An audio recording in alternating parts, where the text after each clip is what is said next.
You ask Tiger to solve. This deals with linear equations with one unknown. The final result is v equals -5/2. Let's solve it step by step.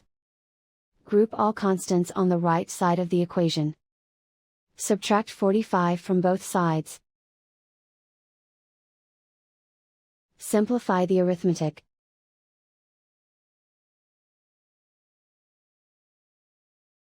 Isolate the v. Divide both sides by 18. Simplify the fraction. Find the greatest common factor of the numerator and denominator.